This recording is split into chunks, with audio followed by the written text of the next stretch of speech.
With only 2 wins in their last 7, have the wheels fallen off at Liverpool? What exactly has gone wrong for Jurgen Klopp's side at the business end of the season? I'm joined by Sam Tighe and Abbi Summers to have a look at their situation. Sam, let's start off with your overall assessment, basically, of what's happened at Liverpool in the last few weeks. Is it fair to say that the wheels have come off? I think so, yeah. You're looking at these performances, and I think most notably you're looking at the missed chances. Like, this is a tale as old as time, Harry. Like, if you miss your chances, you're going to be punished. And honestly, Liverpool are the last team in the league that I thought would go through such a spell. But 8 goals from 15.3 XG, dating back 7 games to the league meeting at Old Trafford, where Manchester United apparently broke them mentally. Like, in that game alone was about 3.5 XG that they struggled to cash in. They drew in the end, fine, but it was the start of a slide. And watching them ever since, looking at Mohamed Salah on the bench, looking at Darwin Núñez missing massive chances, it's been really strange to watch. Luis Diaz, who has been very reliable for them this season, even he's getting in on the act of missing chances at key times. And just go back to the Everton game. They're 1-0 down and Darwin gets put through and he misses.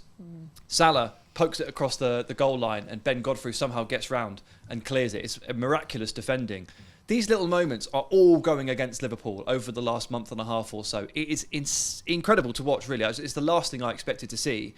But this looks like a team in attack that is drained of confidence. Can you believe we're saying that about Liverpool with Mohamed Salah? It's crazy to think that this Liverpool side is struggling to score goals, given what we've seen from them in recent seasons. Abbi, we saw a bit of a row at the weekend between Mohamed Salah and Jurgen Klopp. Now, we don't know what's going to happen with Mohamed Salah in terms of his future. There's some reports today that he might stay at the club, and we'll have to wait and see how that goes. But is that indicative maybe of some off-the-field issues that might have crept onto the field over the course of the last few weeks? Because there isn't quite that harmony there between Jurgen Klopp and a player who has been his star man for a number of years. Yeah, I think so. And it's really odd because you always think of Liverpool as a very together club. So seeing a little bit of handbags on the touchline is very out of character. It's very odd. And obviously this is Klopp's farewell tour. You know, everyone's together. Let's go and win the treble, the quad, you know, that what they had to go for. And they're going to leave with the Carabao Cup. So I don't know if there's a lot of frustration with kind of how the season's panning out. The United game seems to be a really big turning point mentally. And Liverpool, you kind of always think of a bit of a mentality monster. You know, all these years they've kind of been in it with City. At one point they were again top of the league. And if we're talking about the supercomputer, they were saying maybe it's Liverpool's this week or the supercomputer. Can't make up its mind. It's been a bad year for the supercomputer. It has been a really bad year. But it's Bring very, back the octopus. Yeah, it's very out of character to see Salah in this way. I mean, he hasn't assisted since mid-Feb. I mean, he scored the last non-penalty goal he scored was 31st of March, and you don't expect to see it. I feel like maybe age comes into it. Maybe he's a little bit older now, coming to kind of the end of maybe not so much the cycle, but Darwin Núñez is someone that does miss chances. So Liverpool fans will always laugh and joke about it and be like, oh, you know, that's just Darwin. But then we're seeing moments now where actually these misses are costing you big time, you know? And it's all fun and games if Salah's going to just pick up the slack and score the goals. But that's not happening at the minute. There's no cohesion there. Luis Diaz as well, another one that misses quite a lot, Cody Gakpo. So I feel like it's a bit petering out, his farewell tour and the farewell season, and I was really shocked to kind of see that little bit of disharmony. I can only put it down to the frustration of them, you know, being top of the table and then maybe just it falls away. But then if they beat Spurs, then I think they're kind of still back in it. They need a lot of things to go for them. Yes, they do. They would need a lot of things to go for them, but you can't rule them out. I don't think you could have ruled them out until this weekend. I think this weekend that's just gone was the kind of pivotal one. It's only 4 points.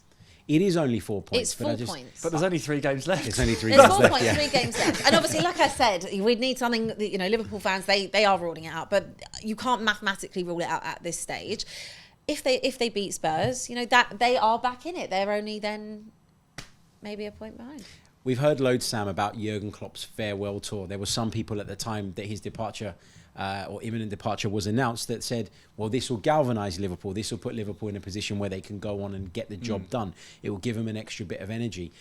Over time, we've heard people sort of changing that opinion and saying, well, actually, no, Jurgen Klopp made a massive mistake by announcing, or the club made a mistake announcing that he was going to go ahead of time because that has added some pressure that's caused them a problem. Where do you stand on the Jurgen Klopp farewell tour thing and how it's impacted or not their season?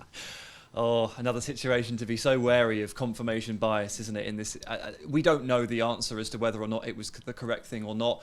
We don't even know why they chose that time to announce it. Maybe it was about to be leaked and they were like, we need to get ahead of this because this is an extremely emotionally sensitive moment for Liverpool fans and we need to make sure that the message is conveyed properly by Jurgen and by the club. Maybe they wanted to wait until March. And maybe that galvanisation you're referring to, maybe that can only last for 2 months. Maybe 4 months is too long to be galvanised. I don't know. But ultimately, what happened. And Liverpool, I think, more than the Klopp thing, are suffering from a lag on the injuries. So they had a ton of injuries January, February. We were sat here going, how are they still going? Yeah. This is remarkable. Look at what they've done in the Carabao Cup final with all these kids. This is an amazing atmosphere that Jurgen Klopp is bringing through these young, talented teenagers and they're stepping in and they're going. Of course, it can only last so long. And I'm watching Liverpool now and I think this team looks like they've suffered, somehow built momentum and through just sheer adrenaline, and it's dropped off and the season is 1 month too long for this football club. Do you know what is really interesting about Liverpool? The amount of goals they're leaking. Because, Virgil van Dijk is, probably top 3 in the Premier League. I know that you'll probably shout for Saliba and Gabriel. But he is. And it's really uncharacteristic of Liverpool to be leaking goals in the way that they are. So that is another big problem. Maybe you're right in the fact that it's just a little bit too long. They're a bit worn out, maybe mentally and also obviously physically. And they have been going through a little bit of a rebuild anyway. When you look at kind of what they did in the summer, McAllister, Endo, they're rebuilding that midfield. Yep. I think Salah, whether he stays or not, it'll probably be it's only going to be for one more season if he does stay. Are they better to cash in if they can and then kind of reinvest that money into kind of a new front line? They've lost also things that made them tick over in the last couple of years as well. Firmino, Mane, Salah, and we're looking, as I said earlier, kind of about the age. But it's just the defensive asset for me that I'm a bit. If I was a Liverpool fan, I'd be concerned about. I'm very wary to call it a kind of capitulation or a bottling, as people like to put it, because you look at this Liverpool side and where they were last season. They made some additions in the summer and they were able to jump up quite significantly in a short space of time. So I don't want to sit here and say that Liverpool have collapsed. I think it's, as you say, Sam, there's just a little bit too long of the season left for them. Yeah, and I don't think too many Liverpool fans were putting themselves into a title conversation in the summer. And so then, is it fair to then beat them with that stick when eventually they fall short, just as we all probably thought they would? Liverpool looked like the third best team in the league to me in the summer, and they're going to finish up the third best team in the league. I'm not going to be too critical of them. The thing is, from the fans' point of view, once you go top of the league in February or whenever it was for them, and you're in it all the way through, it's very hard psychologically to recover from that because you reset your expectations. So it almost doesn't matter what we thought of this team in the summer, because in February they won a trophy and they were on for and it changes what you think mentally, and it's very hard to recover from that. Trust me, as a Villa fan thinking about potentially dropping out from 4th place, I know what it feels like. And they definitely thought that they were on for the title as well, and because they've seen it before and they know that they have got that in them, and Jurgen Klopp, and it felt like everything was written for them to go on and do that. So also a team that is not characteristically used to losing, they're not. Sometimes they go through months and months without conceding at home or losing at home, and it's how they kind of react to those losses, and it just hasn't looked good. It's been very unlike Liverpool. Just very quickly to wrap up, if an offer was to come in for Mo Salah this summer, if you're Liverpool, are you considering cashing him in, yes or no? Or are you still trying to keep him at the football club and trying to convince him that a new deal is the right thing? I'd be looking to cash in personally, because I feel like, we've come to the end of the cycle now. Jurgen Klopp's going. Like I said earlier, there's no Mane, no Firmino. They've all left, and got a new midfield partnership here. Got exciting young players also that are coming in through the academy as well as who they already have up front. And I think that they'd be best placed to part ways and reinvest that money with the new manager that is expected to be Arne Slot. Yeah, I think that the cold, hard, logical decision is to sell him.